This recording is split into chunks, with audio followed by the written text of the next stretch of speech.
प्यारे बच्चों, अस्सलाम वालेकुम वरहमतुल्लाहि वबरकातुहू। ये क्लास 6 का सब्जेक्ट जियोग्राफी का टॉपिक है, मेजर डोमेन्स ऑफ द अर्थ।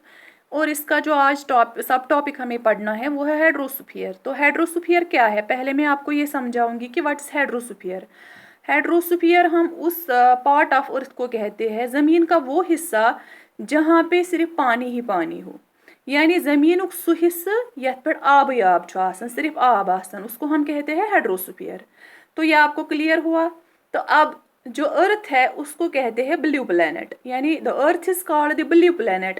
किस लिए इसको ब्लू प्लैनेट कहते हैं? क्योंकि जो मेजर पार्ट अर्थ का है, यानी 71% ज़मीन का जो है उस पे पानी है। Due to this reason the earth is called the blue planet, इसलिए इसको कहते हैं ब्लू प्लैनेट। बाकी जो सॉलिड पार्ट आता है, जो मैंने कल आपको पढ़ाया लिथोस्फीयर, तो वो 29% है। यानी लैंड का जो ज़मीन इस अर्थ पे जो ज़मीन का हिस्सा है सॉलिड पार्ट, तो वो सिर्फ 29% आता है। ये जो हेड्रोस्फीयर है, hydrosphere consists of water in all its forms, यानी अलग अलग शक्लों में ये पानी मौजूद होता है।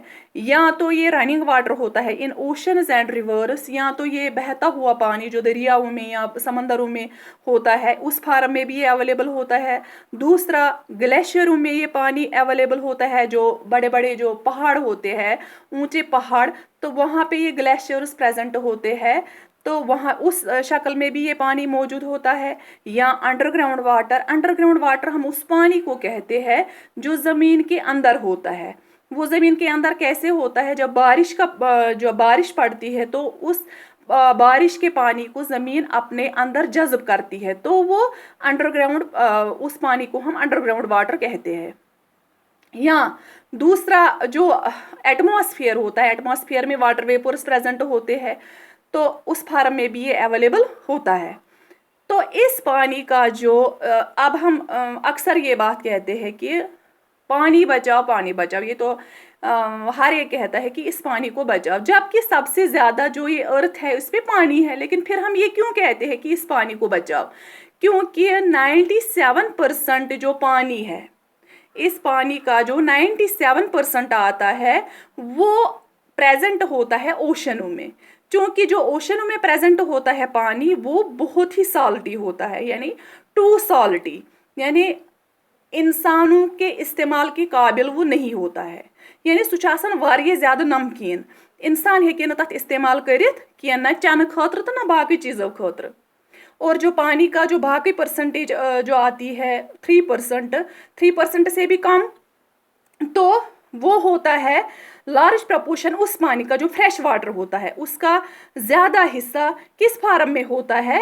आइस शीट्स, यानी आइस की फॉर्म में होता है, जो कि ग्लेशियर जिनको हम ग्लेशियर्स कहते हैं, मूविंग रिवर्स ऑफ आइस, यानी ग्लेशियर जिनको हम कहते हैं, वो उस फॉर्म में होता है। यानी सु बिल्कुल लगित सो आब, यानी सु बिल्कुल सॉलिड शक्ल तम सात तम आबन निमच। या वो पानी होता है अंडरग्राउंड, जो फ्रेश वाटर की बात कर रहे हैं, यूज़र इंसान हेकन इस्तेमाल करित, या वो होता है अंडरग्राउंड, जो वेरी स्मॉल परसेंटेज उसकी आती है, बहुत कम परसेंटेज जो अवेलेबल है ह्यूमन यूज़ के लिए, वो बहुत कम है। उसकी परसेंटेज है 0.03, जो वाटर फॉर यूज़, जो हम इस्तेमाल के काम ला सकते हैं जो पानी, तो उसकी बहुत कम परसेंटेज है। इसलिए हमें ये सोचना है कि हमें इस फ्रेश वाटर को बचाना है, उसको ज़ाया नहीं करना है। तो अब हम बात करेंगे कि मेजर पार्ट ऑफ हेड्रोस्फीयर में क्या आता है। तो मेजर पार्ट ऑफ हेड्रोस्फीयर में जो आता है वो है oceans are the major part of hydrosphere. तो ये जो बड़े बड़े समंदर होते हैं उन्हीं में सबसे ज़्यादा पानी होता है। तो मैंने अभी आपको बोला कि 97% जो इस पानी का है वो ओशनों में प्रेजेंट होता है। तो